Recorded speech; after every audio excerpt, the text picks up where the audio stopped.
music to the noise, yeah, the mess we make. Machine Pun Kelly, get caught in the fray. Facts and logic with a twist of chest. Strip it down to truth, yeah, forget the rest.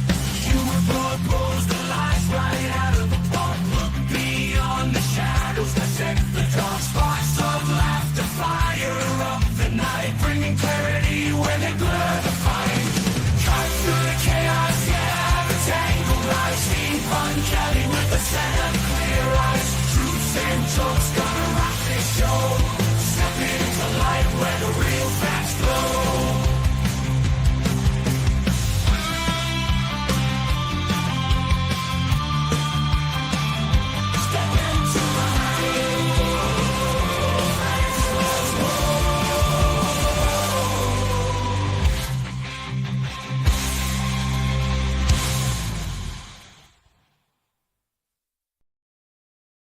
Hey there, I am Machine Pun Kelly, aka MPK. Thanks for joining.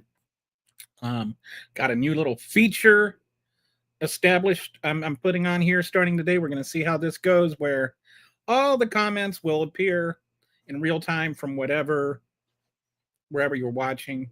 Currently, I stream to X, YouTube, and Facebook. So anyway, allegedly, if this works the way it is supposed to, wherever you comment from, it will be there for everybody to see.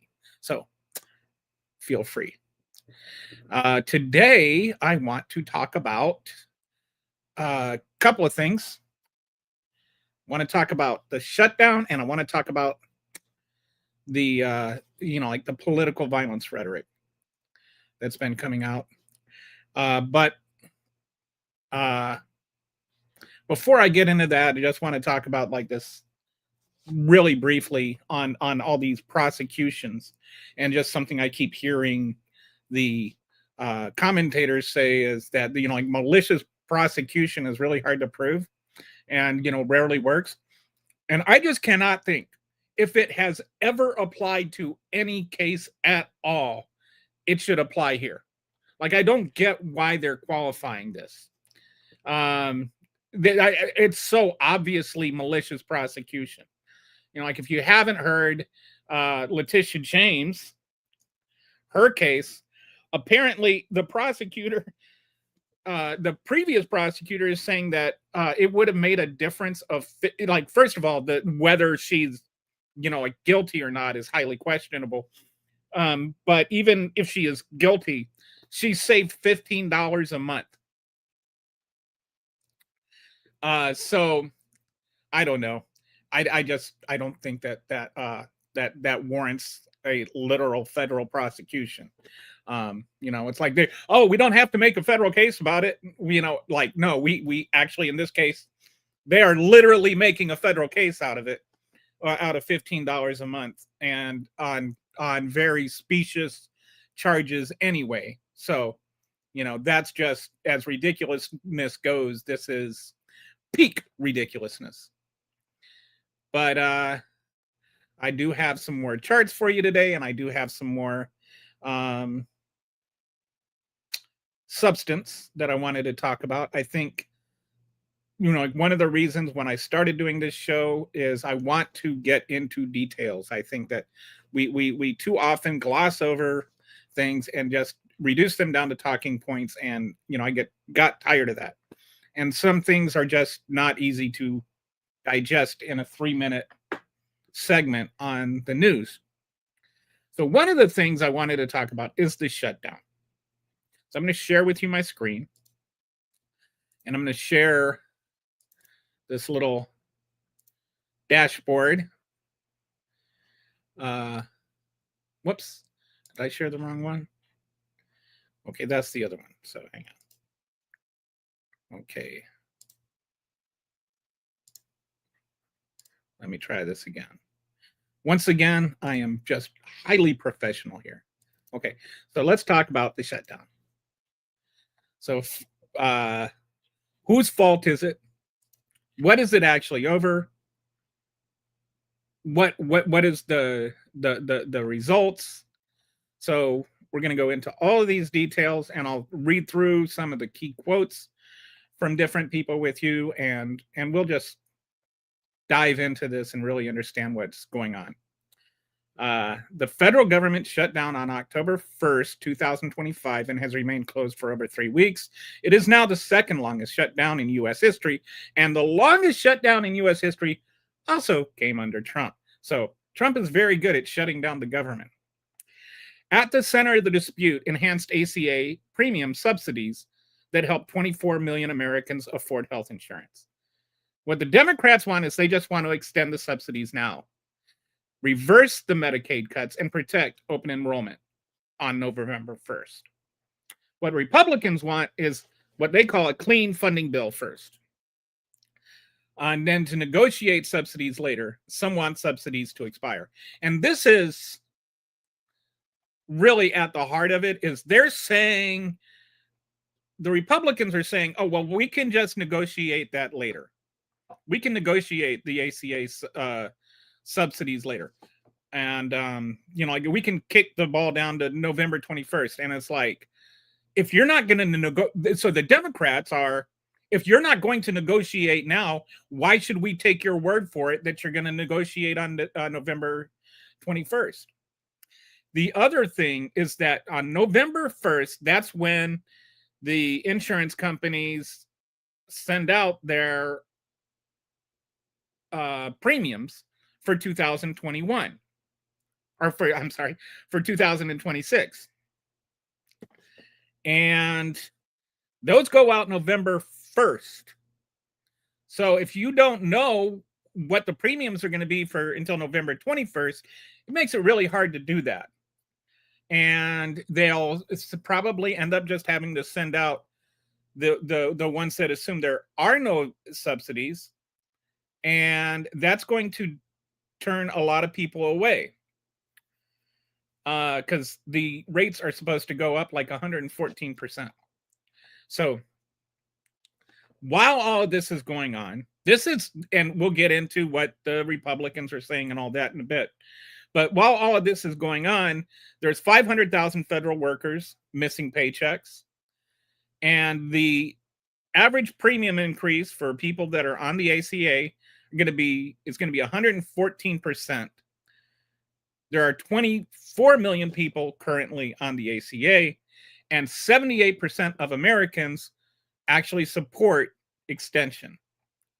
So overwhelmingly, even, if you figure it's half and half political divide, that means half of the Republicans are supporting extending the ACA. And that's because it's not just Democrats that are on the ACA.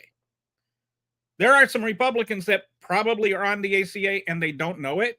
I once had this argument on Facebook for days where this guy was saying that he doesn't have to worry about Obamacare because he's got ACA.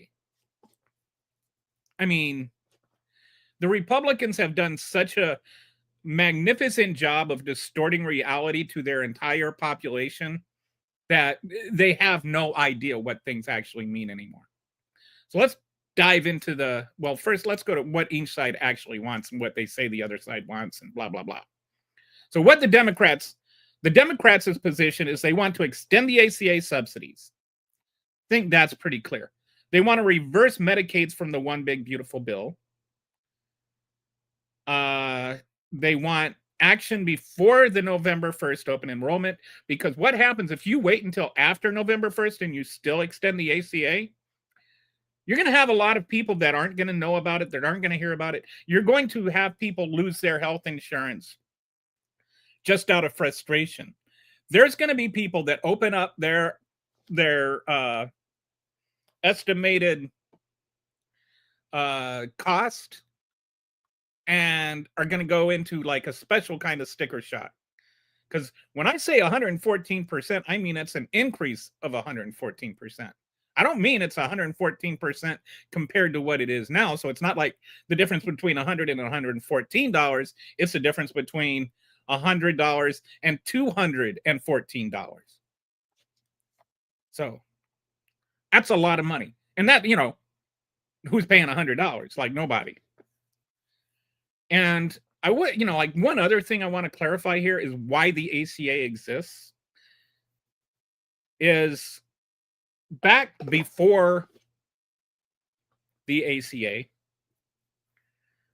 there was an issue where there were people that made too much money to qualify for Medicaid, and not enough money to actually afford individual insurance. So these are people that are self-employed and who don't get government or don't get employee insurance as a result. And the rates for that are actually much higher than for employee insurance. And it's also, depending on your situation, could be like way higher, because there was this whole thing about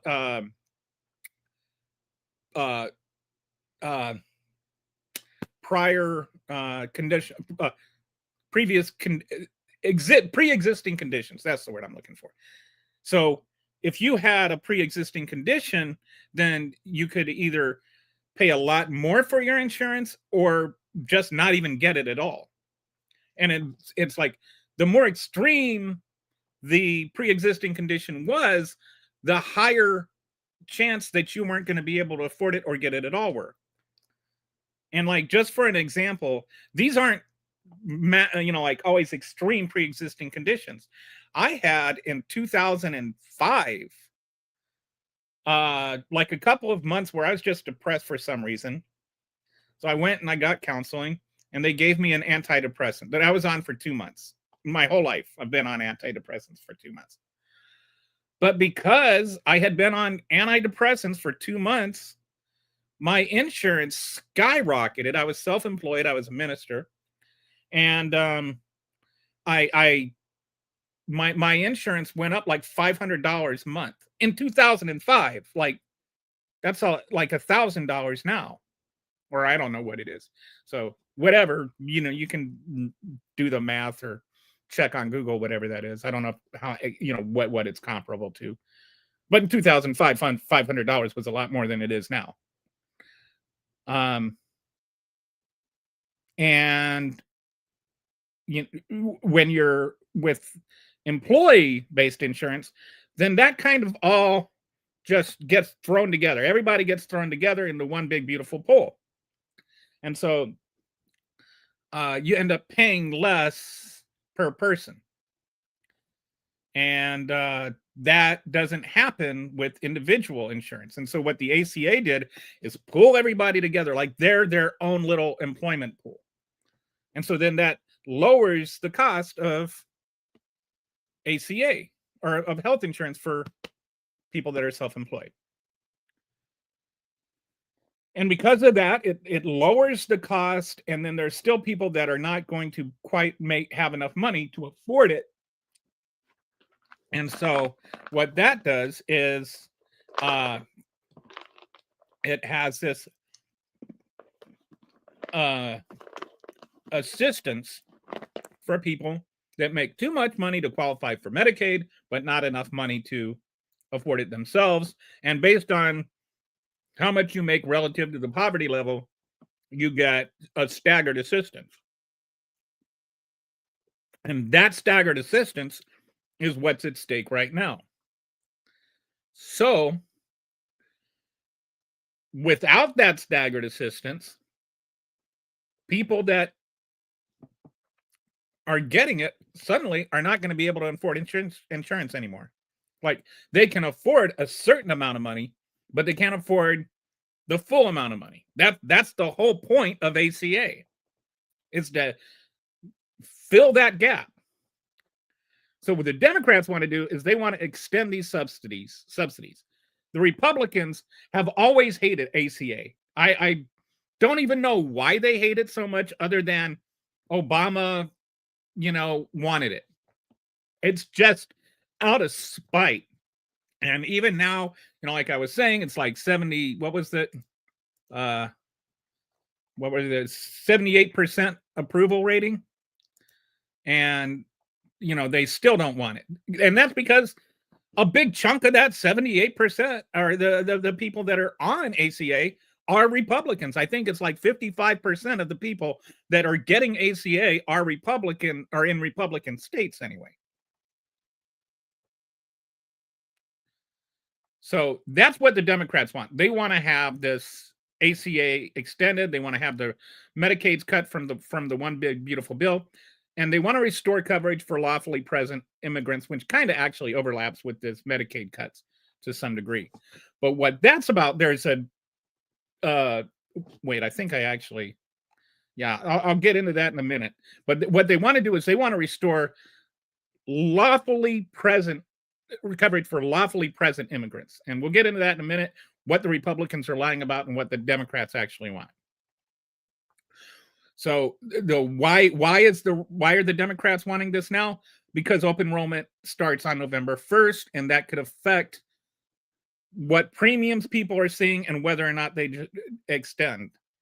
And this is there's also a leverage argument. Like the Republicans are saying, why can't we just pass this clean bill and then come back to cover to talk about the health insurance later? And the reason is there's no guarantee that they're ever going to negotiate honestly on the health insurance bill.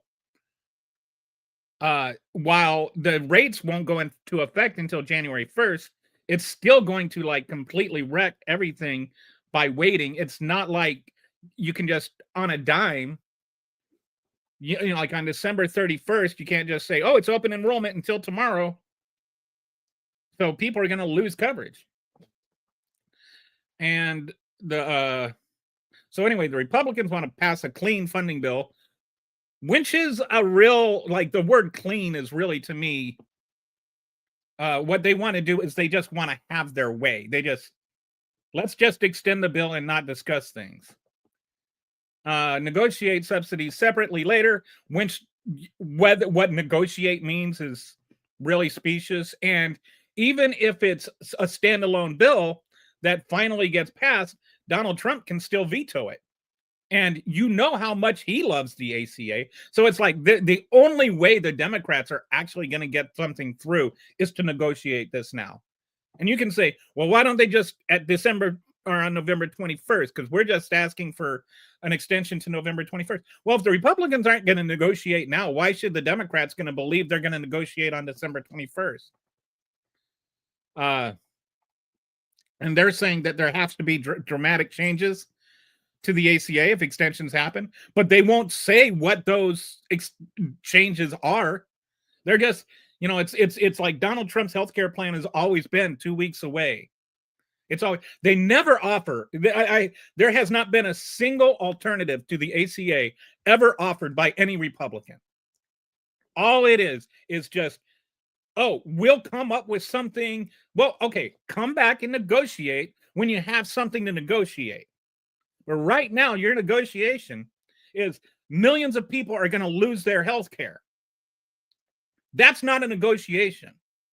And the way I look at it, I keep looking at it as in this, you know, if you've ever seen Sophie's Choice, spoiler alert, but you know, you've had a few decades to watch it. So at the end of Sophie's Choice, the Sophie's Choice is she's got her two kids there, and you know, they're in Nazi Germany, and the Nazi tells her she has to choose which kid she can take home and which kid gets to go to a concentration camp. And so she cries and cries and cries, and you know, obviously, and has to make a choice. And I look at it, this is what the Republicans are doing to the Democrats right now.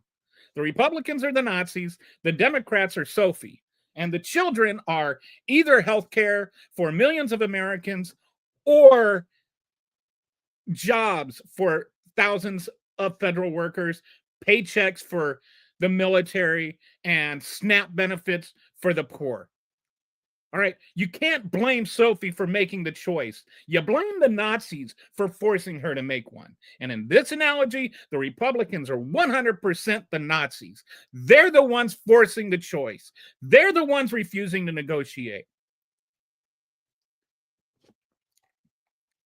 So there's a big misrepresentation on the Democrats, on the Republican side, is that Democrats want to give health care to illegal immigrants. The reality is the subsidies are for legal immigrant or for legal residents. And what it is there are some people that are here legally that are here for humanitarian reasons. You know, this includes people like the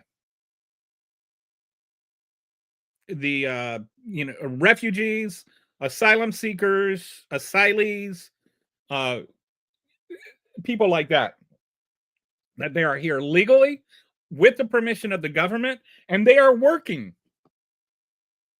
They're working American, or they're working people in America who pay taxes.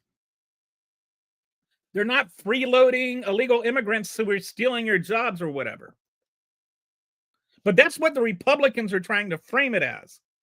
What happened is those people were getting subsidized in the ACA, and so they're also paying taxes, and they're working, because you can't get to the ACA if you don't have a job and a certain level of income. You have to like make money in order to qualify for the ACA. This is stuff the Republicans don't want to talk about. They want to make it sound like everybody that's losing their health care is either some, 25-year-old kid sitting in his mom's basement playing video games and collecting Medicaid. However you do that. Like, Medicaid isn't a payment that goes to your house. Medicaid is the payment that goes to your doctor. So if you don't go to the doctor, then you don't get Medicaid. You just qualified for it.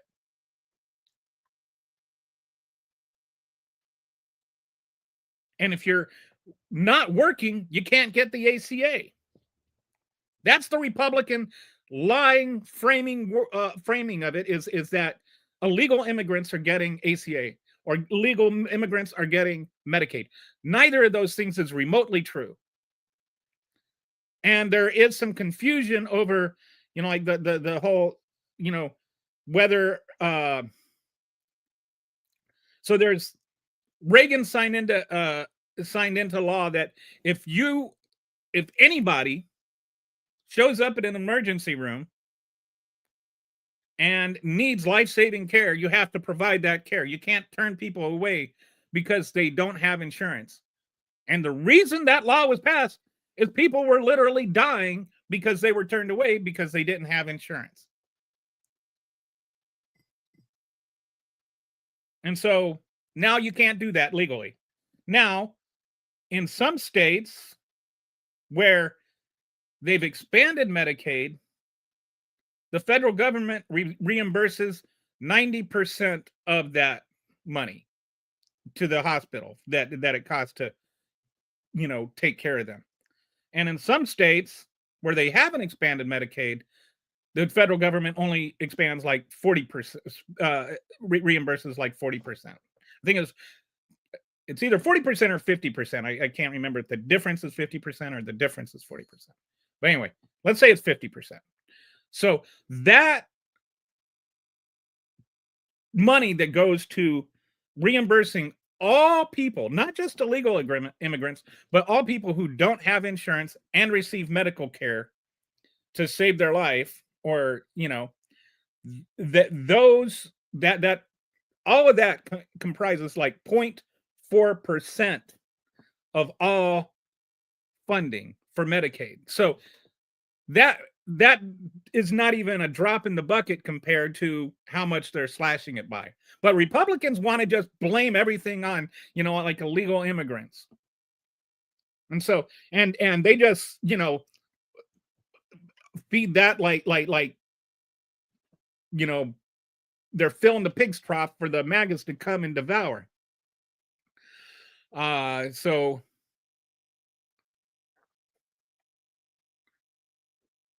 that's just, like the false framing from the Republicans. The Democrat side is just that the Republicans are trying to call this political framing and or political theater and all of that kind of stuff. And I don't know if that's dishonest at all, but The Republicans are the ones making this political theater. So who's affected? Let me just check real quick here and see if I've got any. No comments yet. Okay. So there's 24 million people in the ACA right now. 22 million of those will lose their subsidies if they don't extend them. And that means at least 3.8 million will likely lose their insurance entirely. The increase is 114%. If you're paying $888 a year, that's going to bump up to $1,904 a year. And again, I want to remind you, this is why it's subsidized.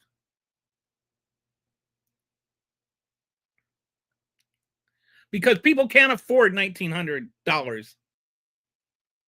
Wait, 880. I think this should be a month. I think this was a mistake that Claude made in the graphic, because nobody's paying $888 a year. No, this is a month. For a family of four, it'd go from $888 a month to $1,904 a month.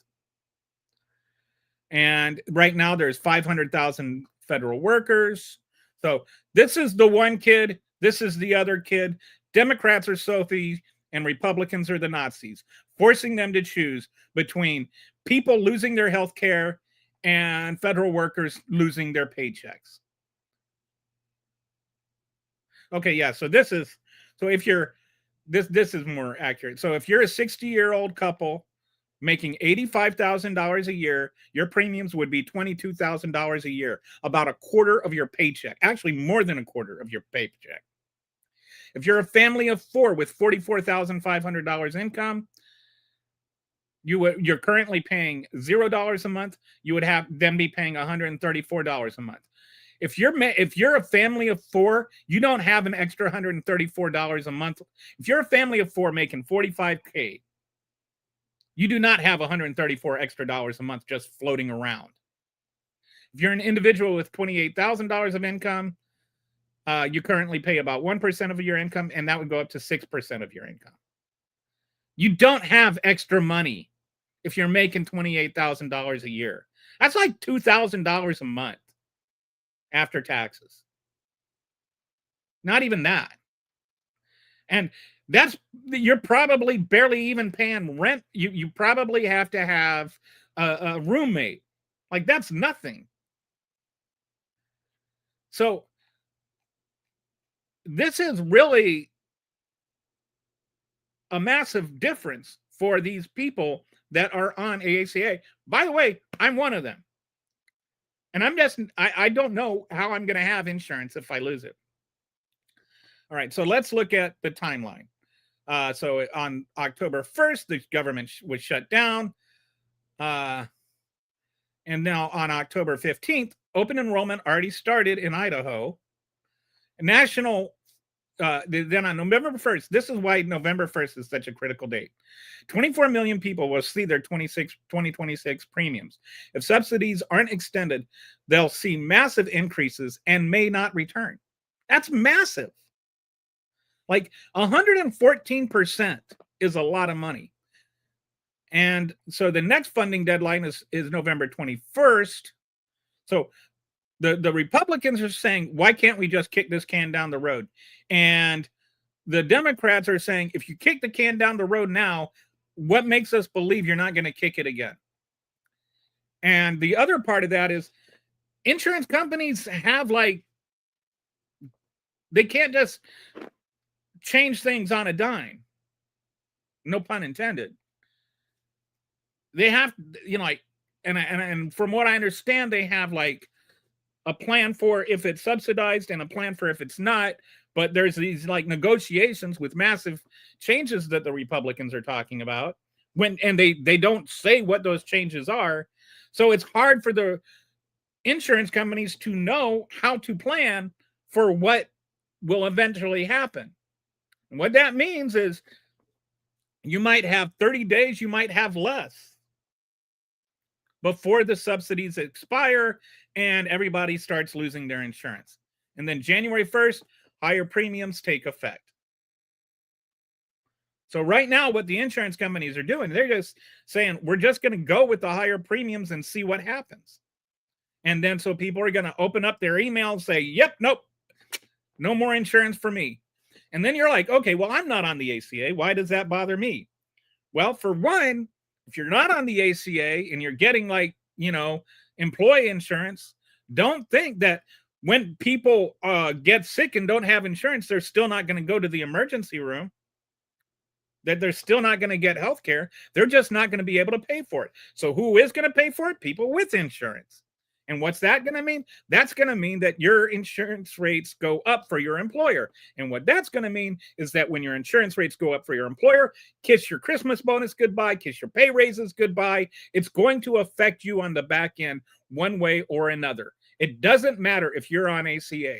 ACA helps everybody because it just makes the pool of money for people that are receiving the same health care larger. Another thing it does is ACA helps with preventive care.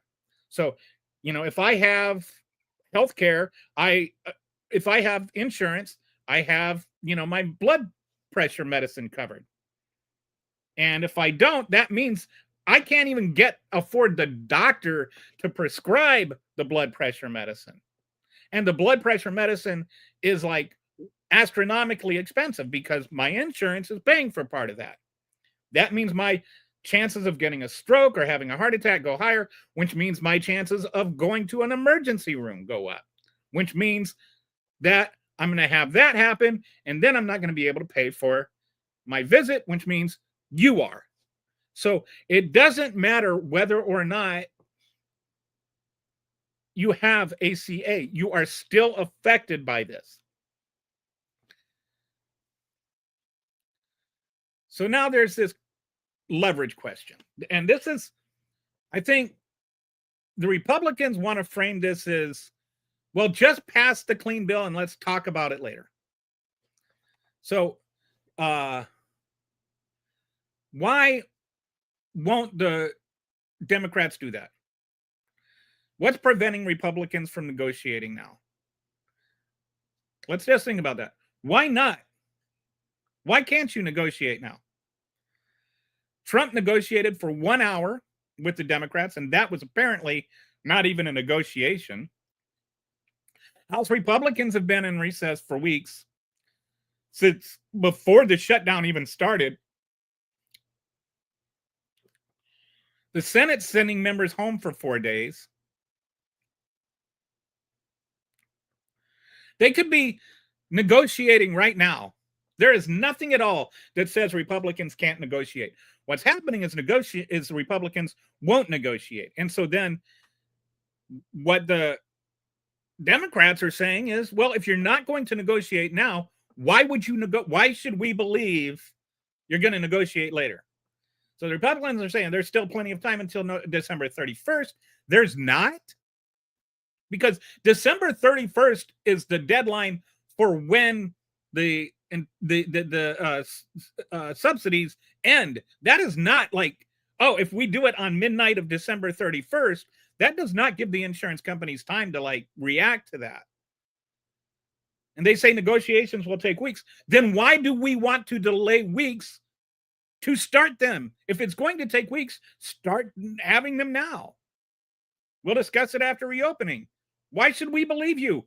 The government was open before it shut down and you wouldn't negotiate it, but you won't. Why do you have to wait until the last minute?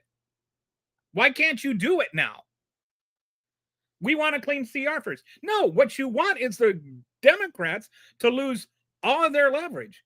And what I mean by leverage is right now they could come together. Like, let's say they went ahead and just gave the Republicans what they want in this clean CR. And so then they make a clean bill to extend the credits or to extend the supplements. And then Trump vetoes it. Right now, the Republicans or the Democrats have the only leverage they have over Trump vetoing it is the shutdown. Because Trump hates the ACA and he will not extend it He will not sign any bill that extends the subsidies unless he is just compelled to. And you need this kind of leverage to do it. And the Republicans are saying, while they're saying we can negotiate it later, they're also saying we can't even guarantee we'll have the votes. Many want subsidies to die entirely. A lot of Republicans are on that, have been on this for a long time. They talk about dramatic changes to the ACA, but won't say what it is. And then they say Trump will be key to the outcome. So if Trump doesn't approve the plan, they're not going to vote for it, and Trump's never going to approve the plan. So they're just asking the Democrats to be idiots. They're asking the Democrats to pick tails on a weighted coin where it's going to come up heads.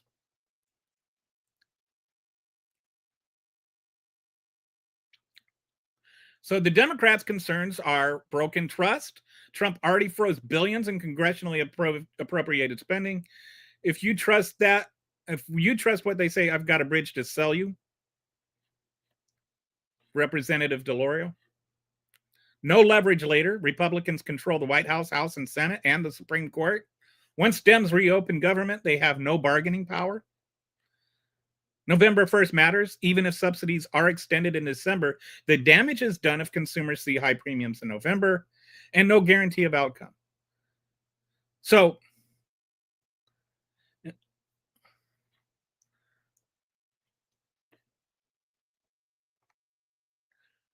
it's not as simple as a clean bill. The clean bill, like just a clean bill, is a dirty bill. That's all you can say about it. So I think I won't read through that. So any comments yet? Nope, still no comments. All right.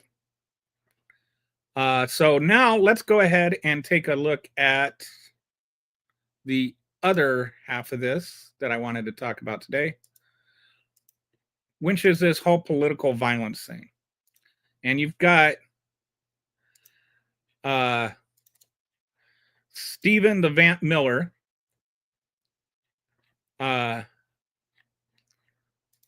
prattling on and about left-wing violence. You've got Donald Trump talking about it. You got Caroline Leavitt talking about it. And there, you would think if like there's just this rash of left-wing violence, and they're using this one report of it's a CSIS report, and it marks the first time in 30 years that left-wing attacks outnumber right-wing attacks. But there's a fallacy called a small sample size fallacy. And for example, there are Aaron Gordon of the Denver Nuggets. I think it's in Denver. I think it's Denver. Anyway, he scored 50 points in the season opener. So if you were to say he's on pace to average 50 points this season and break the NBA record for scoring in a season by, like a mile, that would be a fallacy because it's only on one game. He could score 20, it's just one game, but it's the only game. So he is averaging that. And so you can manipulate numbers that are really small. If he scores 25 points the next game, then you could say that the defense held him to half his, season scoring average. So what a great job they did, even though they gave up 20. It's just small numbers. And I point out basketball because when I used to write about basketball a lot, this is something that used to annoy me. Like I'd see all these writers talking about paces and on pace to do this after like 1-2 weeks. Oh, his 3-point shooting is up, to 45% compared to 33% last year. It's what did he do in the offseason? And it's like you would check and he would, have like shot 25 3-point attempts, and so it's very easy to manipulate small numbers, and that's what's going on with a lot of this report, especially when you can fudge what some of those numbers are. And so I'm going to go into that and explain what is going on here. They are saying 5 left-wing attacks versus 1 right-wing attack. That's what they're basing everything on, that we need to investigate George Soros and every left wing. And by left wing, they mean everybody that's not MAGA. They need to investigate all these people for various, like being terrorists. They talk about terrorist cells. Like one of the attacks was the Dallas ICE facility.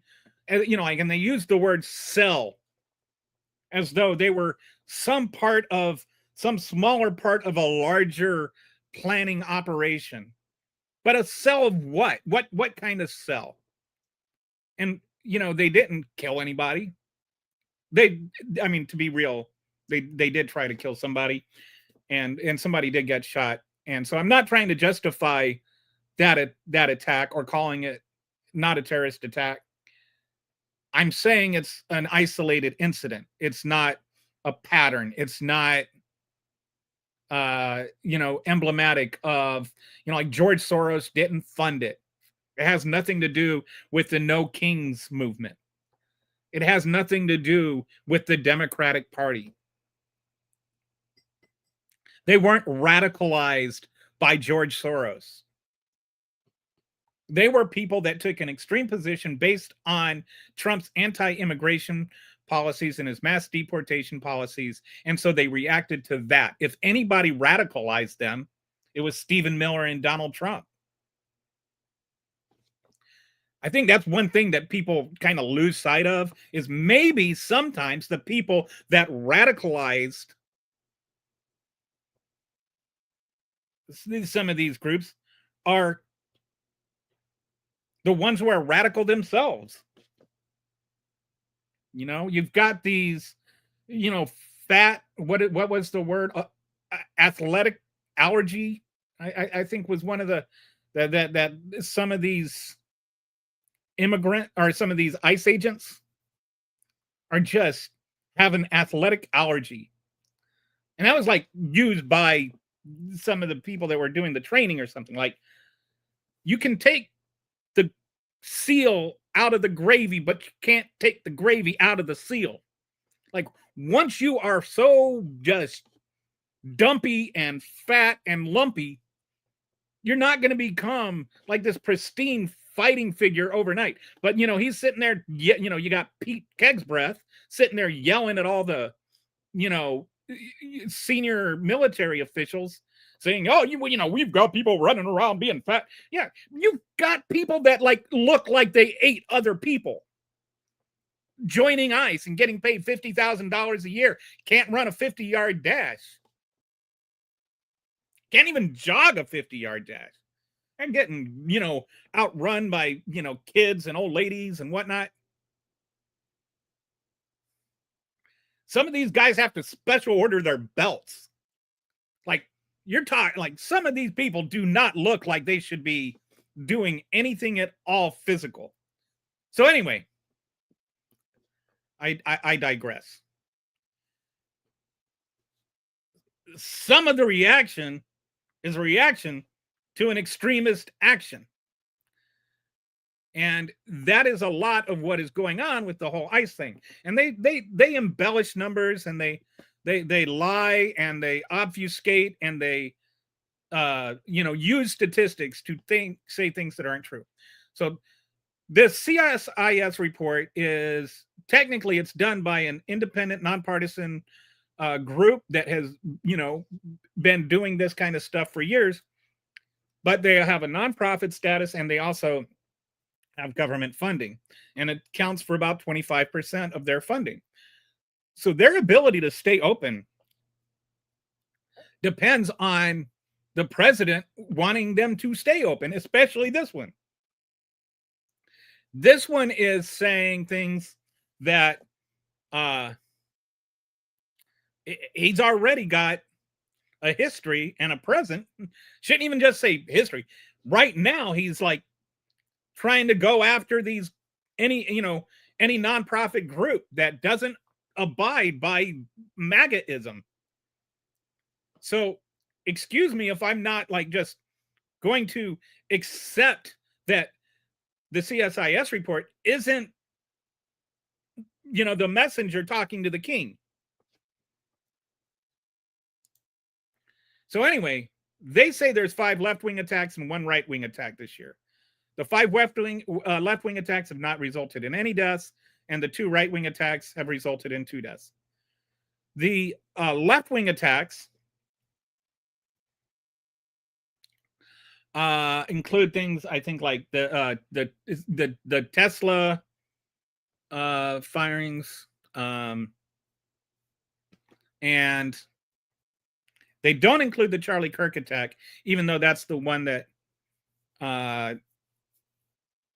the Trump administration wants to pretend is like the big one.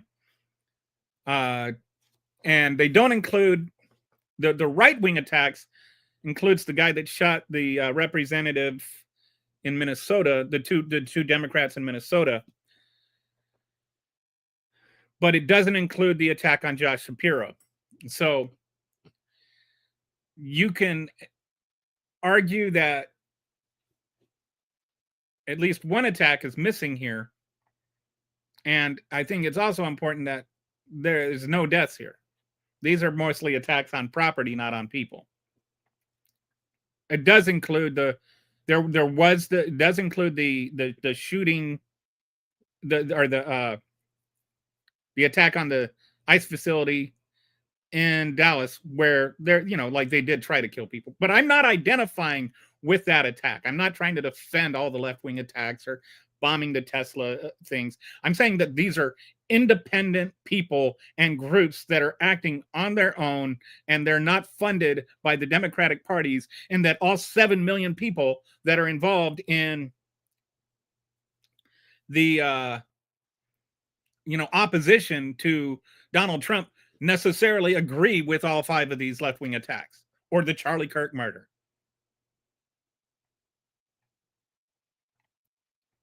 Any more than I'm saying that every single MAGA agrees with trying to murder Josh Shapiro or murder the Democrats in Minnesota.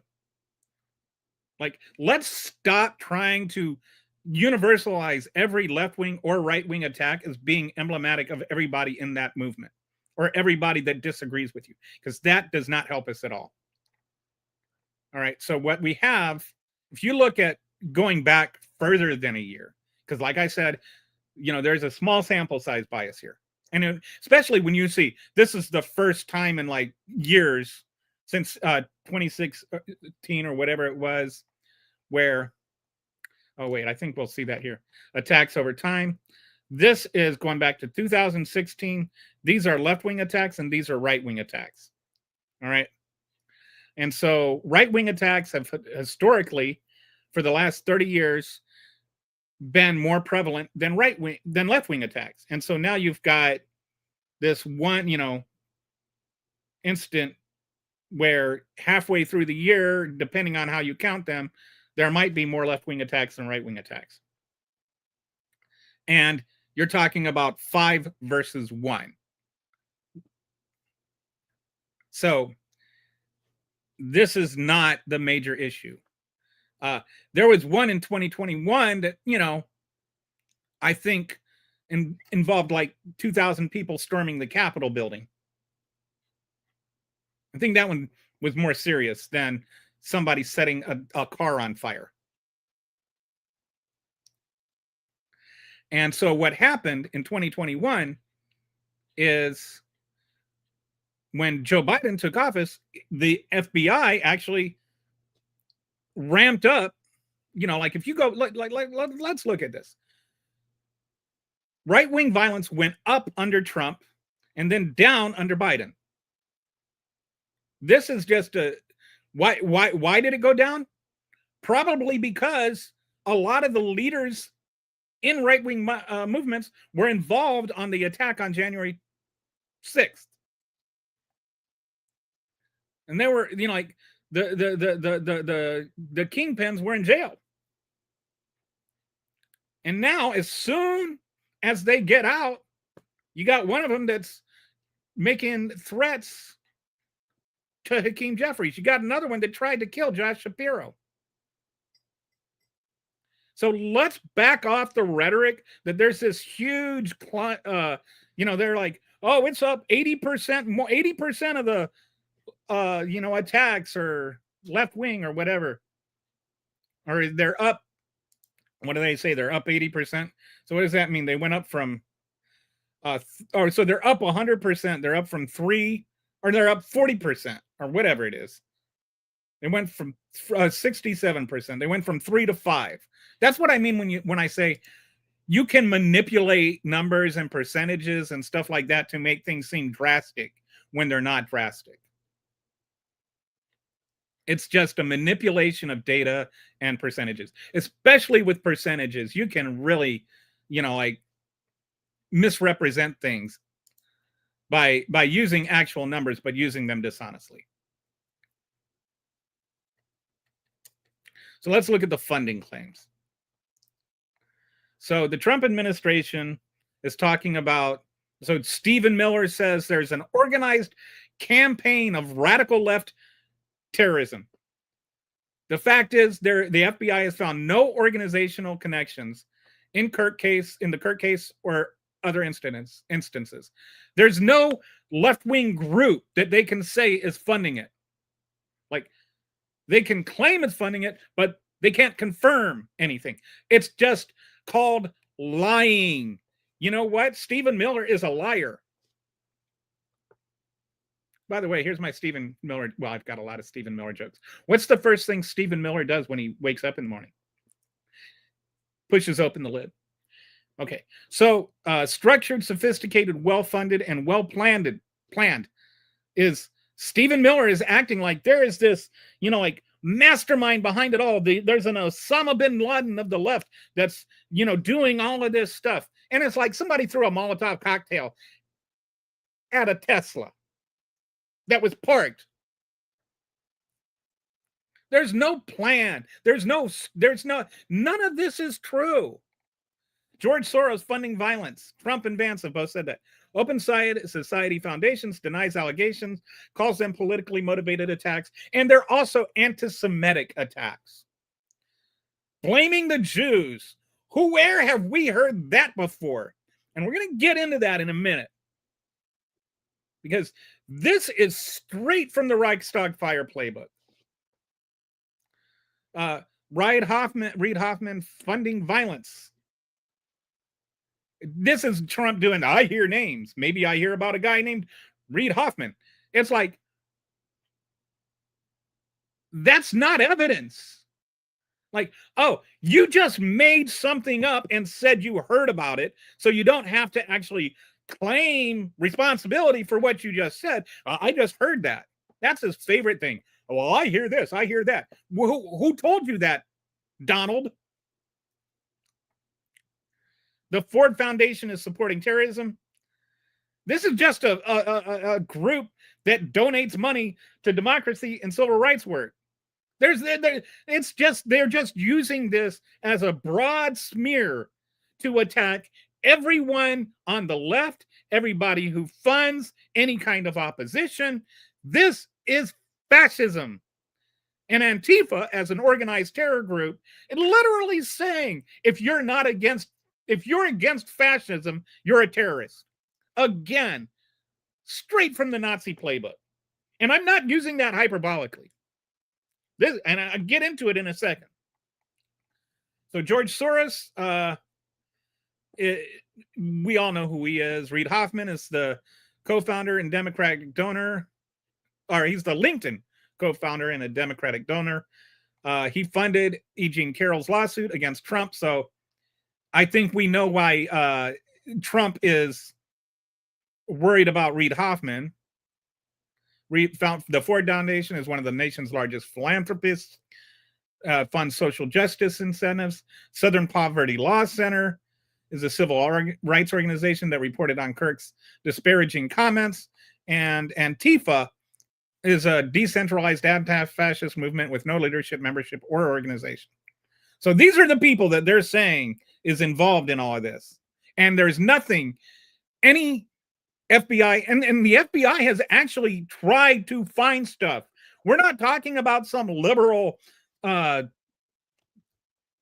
hero that is running the FBI right now. We're talking about Kash Patel.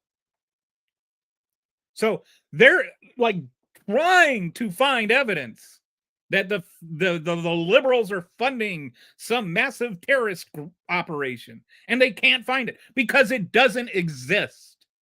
There is nothing there. You can look as hard as you want to find something that doesn't exist, and you will never find it. So what have they actually found?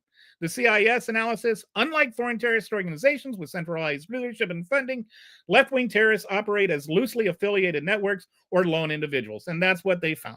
The 10 people, or was it 10 or 11, that attacked the Dallas facility, they're just 10 or 11 people that were connected to each other. Nothing outside of that. There's never been any connection with the Tyler Robinson and any left-wing groups. The historical pattern is right-wing extremists account for 75 to 80% of terrorism since 2001, not left-wing violence. And I would also like to point out that the next largest group is jihadists. Jihadists are also religious right-wing extremists.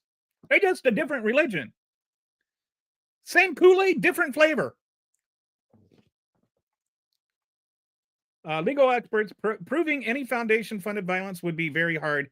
No evidence exists.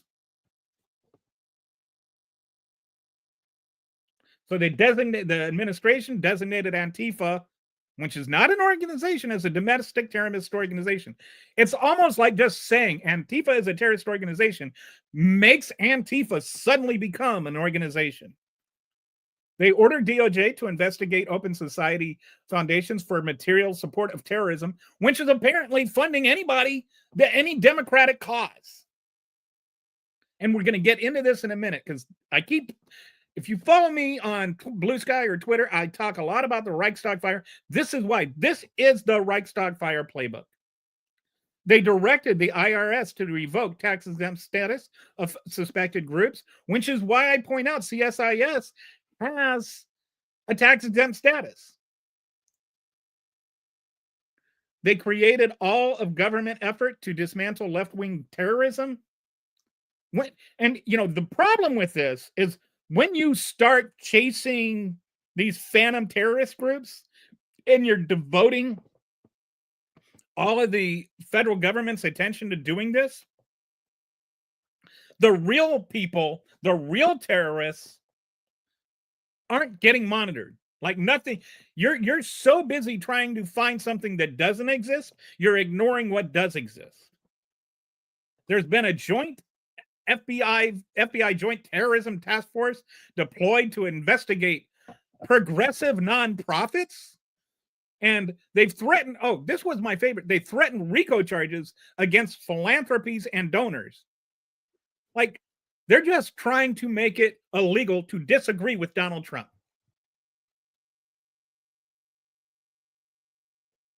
So now let's go into the Charlie Kirk case. Okay.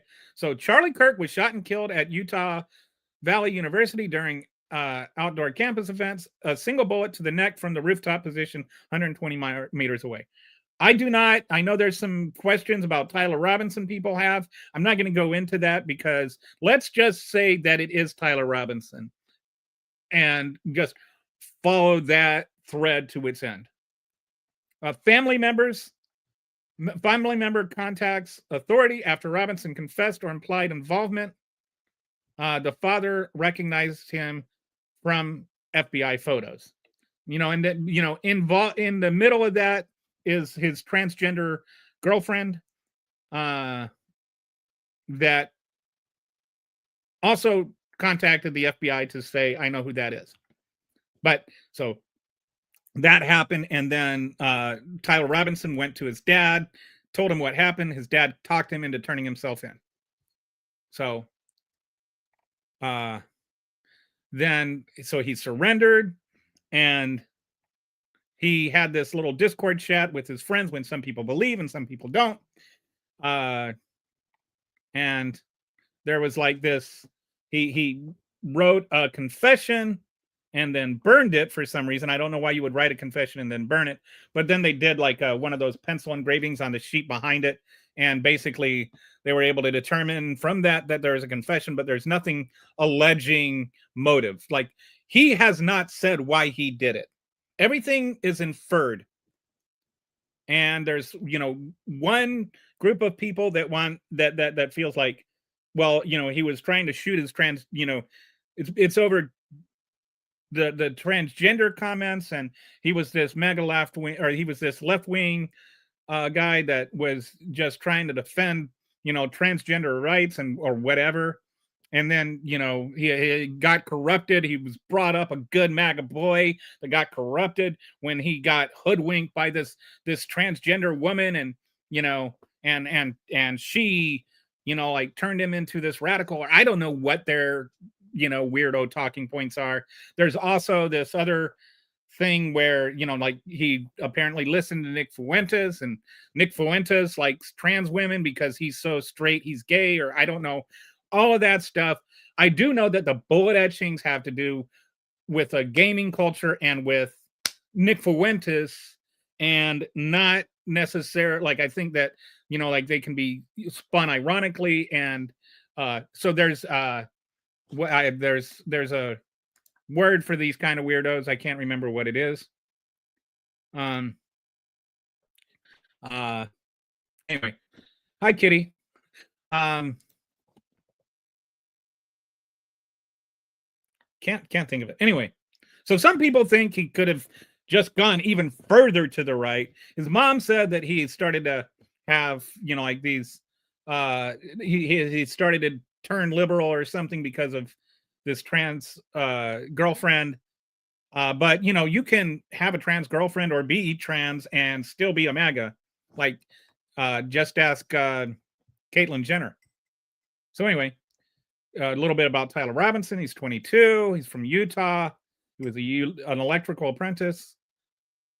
Which, by the way, wasn't, I think that's what Abreu Garcia was. So anyway, he got an ACT score of 34. Apparently a pretty bright guy. His ACT score was in the 99th percentile. He was a pre-engineering major.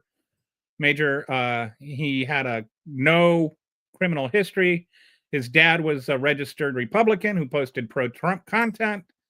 His family said he became more political in recent years and leaned left, but apparently leaned left from MAGA. That, it was just basically because he had this trans girlfriend.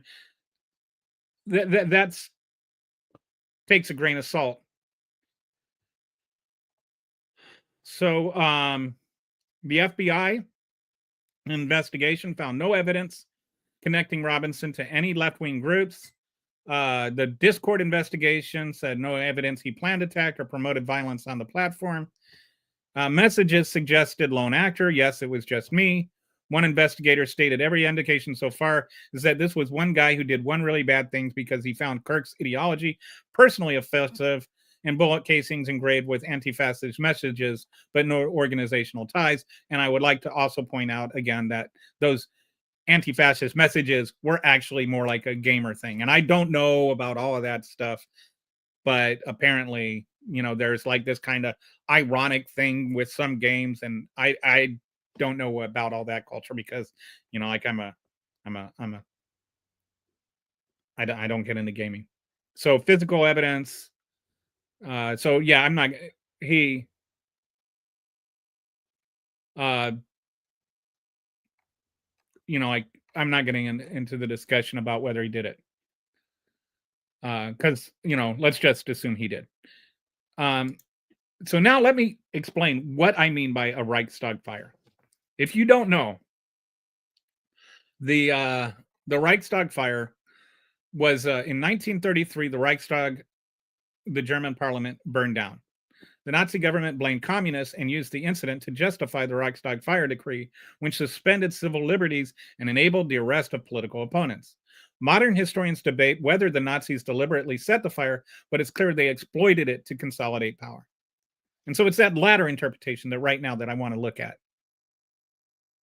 Is the Trump administration using isolated incidences of violence to justify a crackdown on legitimate political opposition? And so, you know, like the poem, how does it go? Here, let me.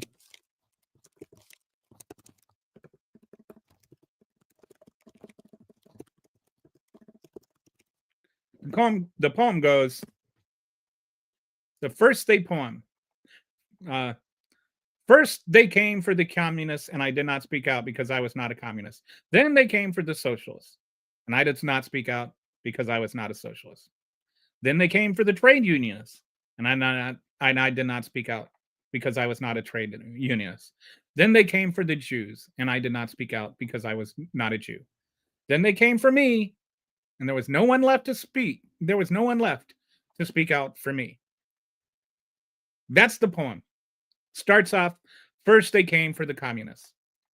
So when they start talking about the communists did this, which, you know, has been actual rhetoric, it's very serious. When they say that this is all funded by George Soros, who is Jewish and a Holocaust survivor, or is he a Holocaust survivor, or is he? Let me look this up. I don't want to.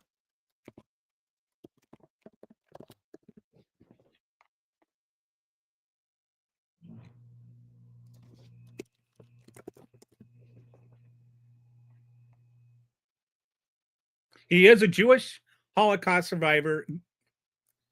So he is a Holocaust survivor, and you're accusing him of being a terrorist, right? Like, this is literally out of the Nazi playbook. George Soros was a victim of the Nazi rhetoric. Now he's a victim of Trump's rhetoric. Okay.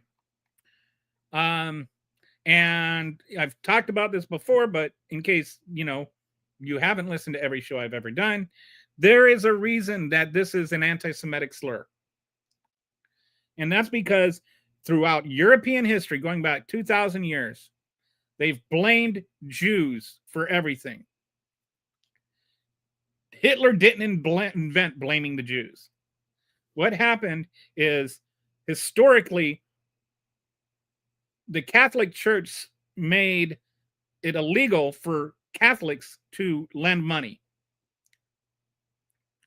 And the only people that were allowed to lend money were the Jews. And so the Jews would lend money, the Catholics would borrow it, and then they would get blamed for lending the money. You know, they were the money lenders. They were running everything because they had all the money. And so then what would happen is, you know, every time the crown started to need money, they would chase out all the Jews and then collect their debt. You know, like, okay, now you owe the crown this money. And so the Jews were kind of blamed for, you know, having all the money and running the operation. This goes back thousands of years. Ever since the year 70 AD, when Titus ran the Jews out of Jerusalem. And so they dispersed to Europe and across North Africa.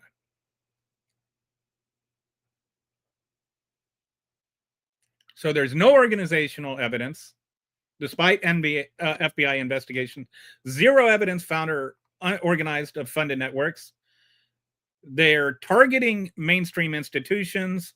They've named targets as legitimate philanthropies, Soros, the Ford Foundation, that fund democracy work. They're ignoring greater threats.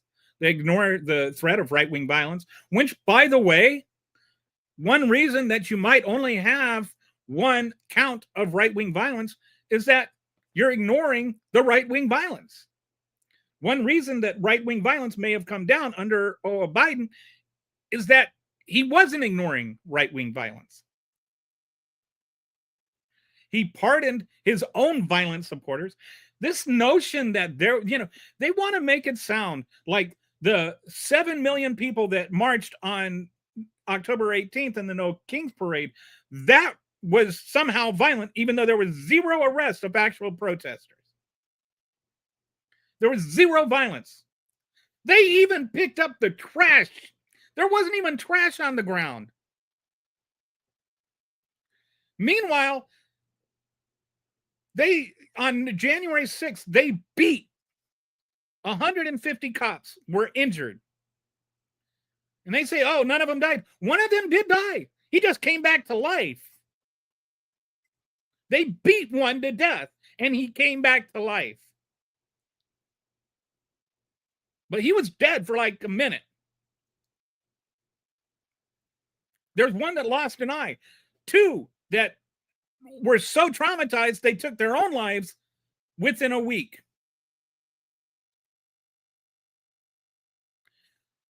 That wasn't violent, but somehow 7 million people picking up after themselves, legally exercising their First Amendment rights was like terrorism.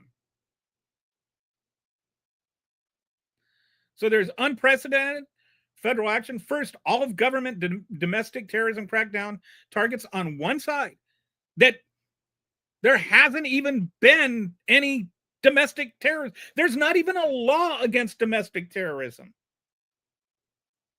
How do you investigate what doesn't exist? They designate Antifa, which isn't an organization.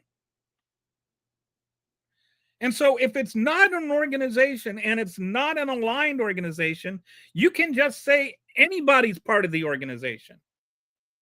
George Soros is Antifa. I am Antifa. You're Antifa. Does that make you a terrorist? I'm not a terrorist. But this is why I go back to the poem. First they came for the communists, right? First they came for Antifa. They're punishing critics. They're revoking the nonprofit status of anybody that criticizes Trump. They're funding lawsuits against people that criticize Trump. They're trying to leverage people, the media, into forcing them to not cover Donald Trump, do negative Donald Trump coverage. Comedians can't even make Donald Trump jokes anymore. They're done. Due process is something that doesn't exist anymore, especially now that they can just claim you're a terrorist.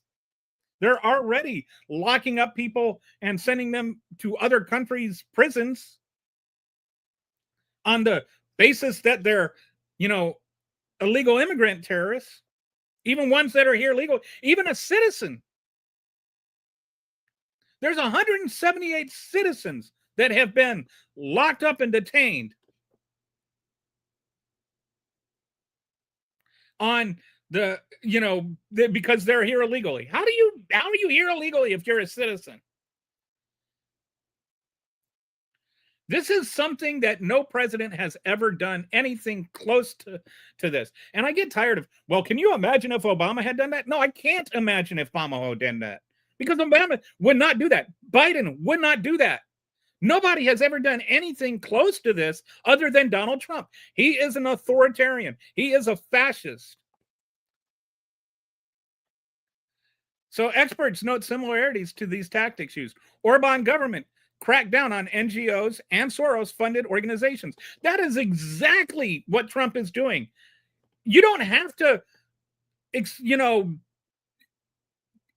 explain this. It's literally what he is doing. And he's using the Charlie Kirk assassination as his reason for doing it, which wasn't even a left-wing guy. It was a guy who just had a trans girlfriend. That's all we know about him. He was raised MAGA. He listened to Nick Fuentes, who is a Nazi, by the way, who had dinner with Trump at Mar-a-Lago.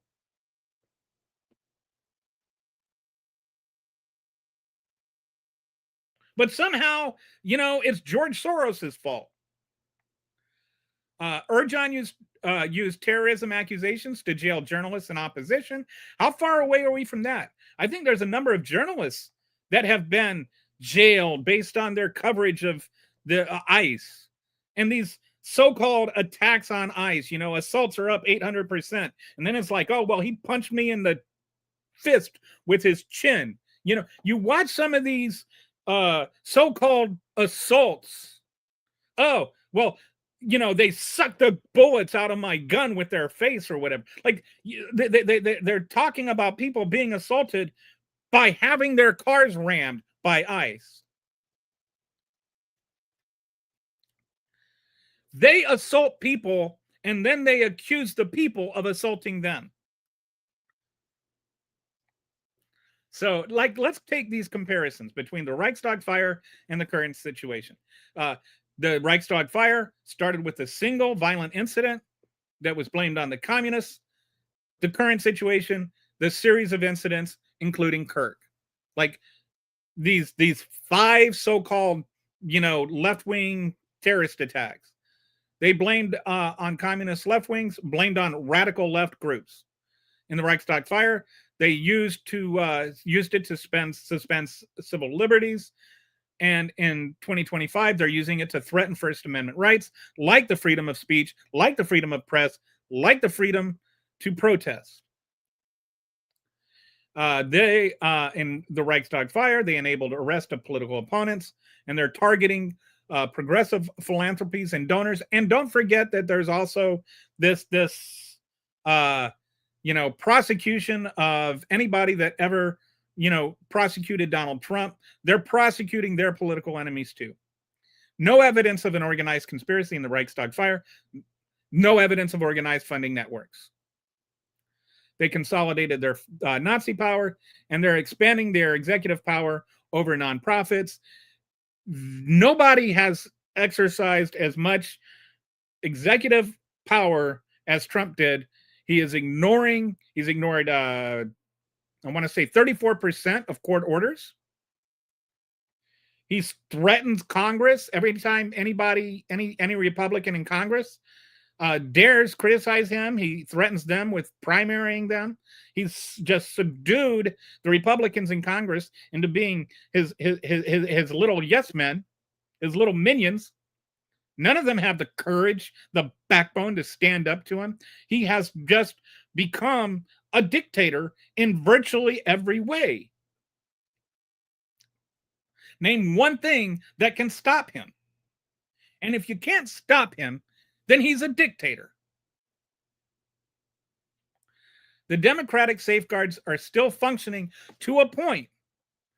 And then, it's like, these are some distinctions, like there's still an independent judiciary committee, or independent judiciary, but, if any judge disagrees with him, then they're a radical left judge, and they're talking about they need to get rid of all the radical left judges.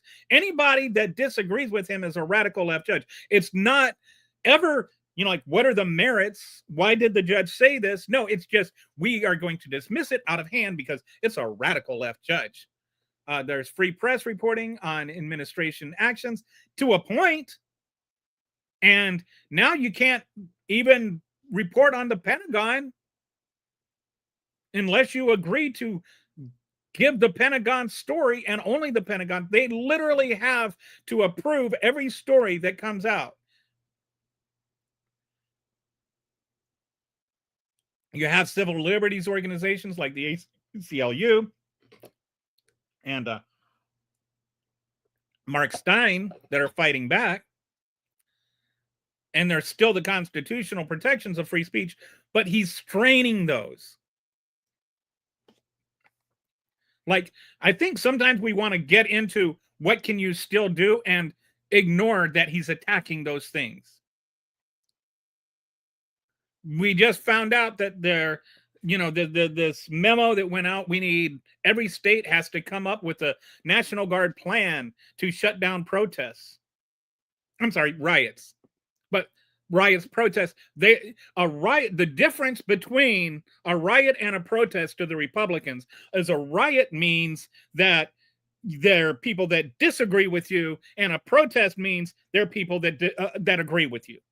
So that's why No King's Parade was a riot, and January 6th was a protest. Has nothing to do with violence. They picked up their trash in the No King's Parade, every single place. In the January 6th protest, they beat 150 cops and wiped their literal crap on the walls. But that was just a protest.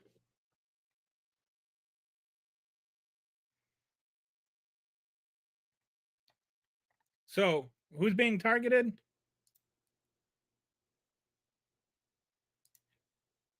Progressive philanthropies, civil rights groups, Democratic donors, like we're getting to the point where it's just going to be illegal to donate money to a Democratic candidate. Environmental organizations, groups that criticize Trump or funded legal actions against him, and judges that ruled against him. Who's being ignored? The right-wing extremists, which killed 112 people since 2016.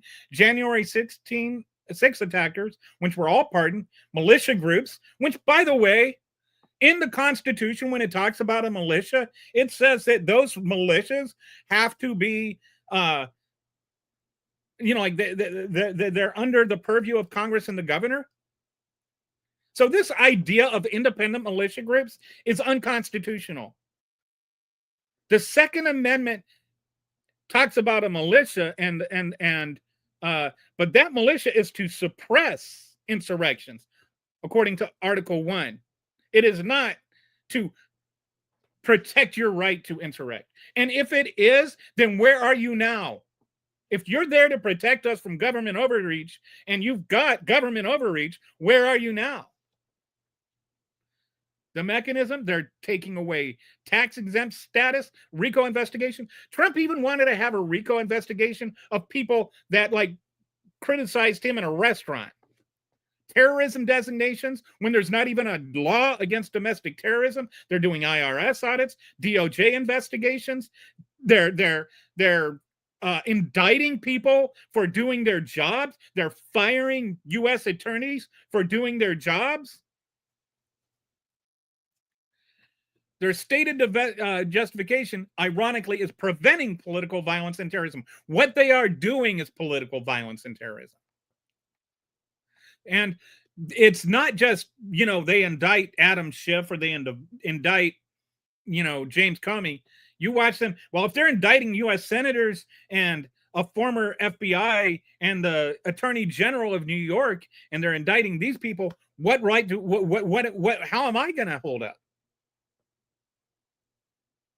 They're trying to go after the people that fund or that donate money to Democrats so that they can keep the 2026 elections. They're trying to gerrymander every state. Stop telling me that I can't say fascism when it's obviously fascism.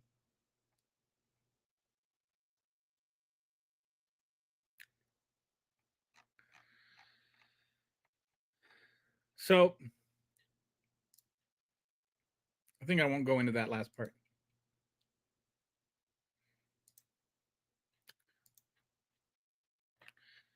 Hi, Kitty. Okay. I hate brain farts. Sorry, I'm just reading through your. Yeah, riots are woke. Everything is woke.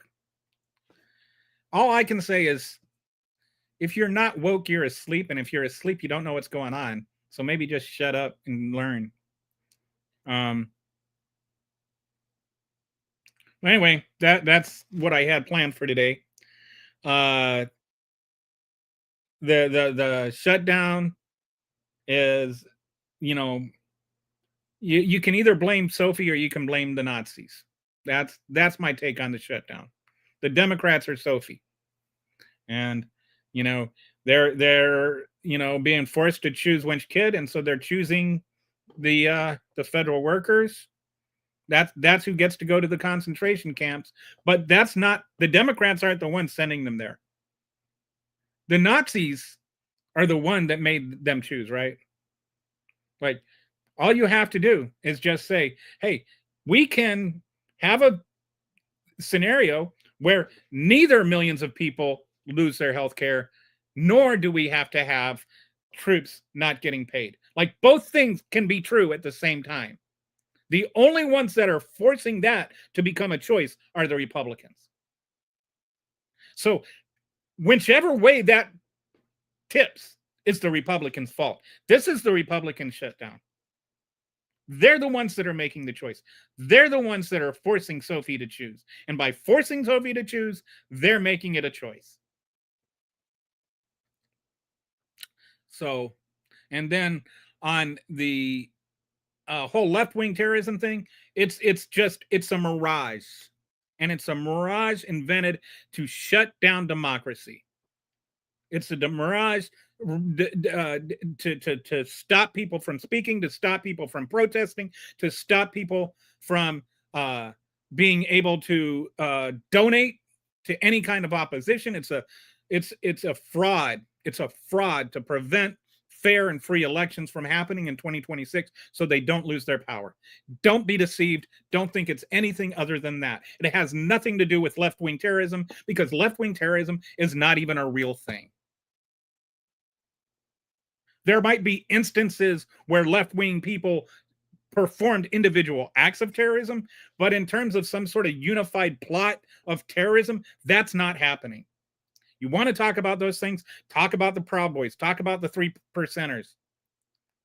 Talk about the people where right-wing extremism suddenly fell off the cliff when those people got locked up. And now, as soon as they get out, they're starting to bomb, try to kill Josh Shapiro and try to kill Hakeem Jeffries. So how about you just chill out on this left-wing terrorism stuff? Because it's about ending democracy. It's not about preserving it.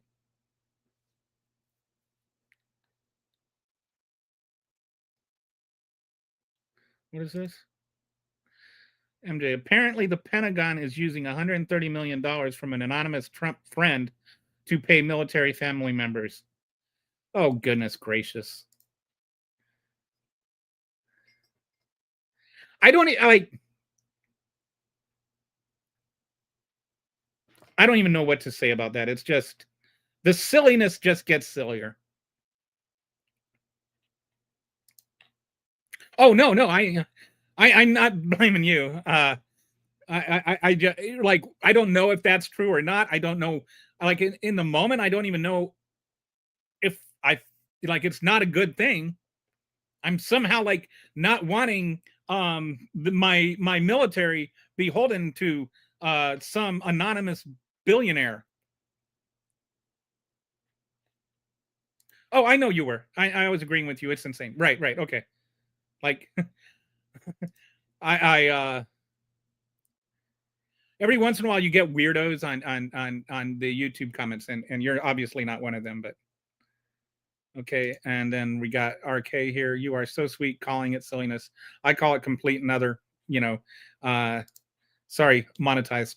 So I can't say that word, even though I agree with it, and probably, have a few epithets to throw in there. So anyway, thank you, MJ and RK, for watching and commenting. It's always better when I have like some feedback going on, even if I don't read it while I am looking on another screen. So will you get in trouble if I say it? I don't think I'll get in trouble for your comment. It's anyway. So thanks a lot for joining and watching today, and have a great weekend. And just remember, don't let Trump stop you, and don't think that it just has to apply to you, because remember that it says, it starts off first they came for the communists, but it ends up with, and when they came for me. It's only a matter of time. If you're not fighting for trans people right now because you're not trans, if you're not fighting for gay people right now because you're not gay, and Obergefell's gonna be reviewed by the Supreme Court again. If you're not fighting for women's rights to choose when they have to, you know, whether they can, whether they have to bring their rapist baby to birth and allow that rapist to be in her life for the rest of her life. If you're not fighting for her rights, if you're not fighting for the rights of people that disagree with you, then it's only a matter of time before you don't have any rights at all either. Either we all have rights or nobody has rights. So anyway,